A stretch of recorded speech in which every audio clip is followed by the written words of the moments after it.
Hey everyone, welcome to another episode of Spin It Reviews, and today I'm going to be reviewing one of my most anticipated albums of 2016. Getting right into it, I started getting into them in around 2012 or so, and found myself incredibly pulled in by their eclectic mix of genres that in a way defined the sound of the time they broke out, garnering a lot of acclaim, a good amount of haters, and even a couple copycats. Their style was hard-hitting, occasionally with a mix of live instrumentation and more abrasive electronics, fronted of course by the distinct yet polarizing voice of Stefan, essential to making that group what it was. There are a couple classic records under their belt, no doubt about it, but their more recent stuff has also pushed a couple sonic boundaries. Also in more recent years, this act has had an interesting way of staying in the spotlight, whether it be the constantly fluctuating state of this band's togetherness, or other things not so much related to the music itself. But now we gotta push that all aside, because now they have a new album out that we've all been waiting anxiously for. Unfortunately though, the end result fell way below my hopes and expectations. Well, maybe not expectations, because there were a couple songs dropped a while ago I didn't really find myself coming back to that much,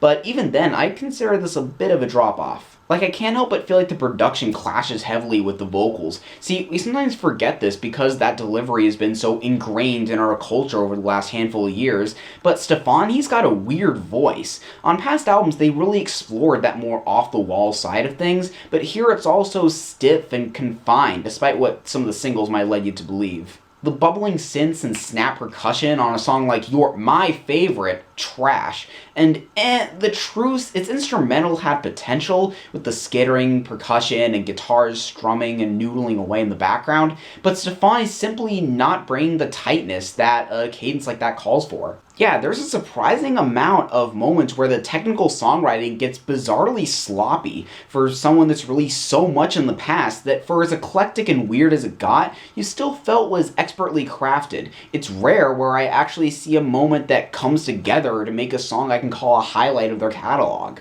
Giving good people bad ideas is a good way to describe this album. A lot of the first half is at least tolerable on the surface, but it's once you get into the back half where you see the questionable decisions really start piling on. Overall, I'd only recommend this for the diehards to cherry pick, or if there's absolutely nothing else you're interested in that's coming out this month. So I'm gonna give it a 3.5. Let me know your thoughts on this album in the comments down below. Share this with anyone who might be interested, and make sure to follow me on Twitter.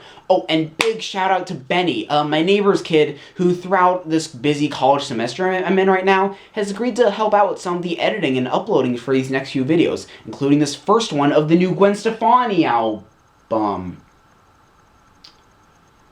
Benny, how much time did you put into making sure the album squares, titles, and thumbnails for these videos are right? We're done here. I'm gonna go hide in a bunker where Pitchfork get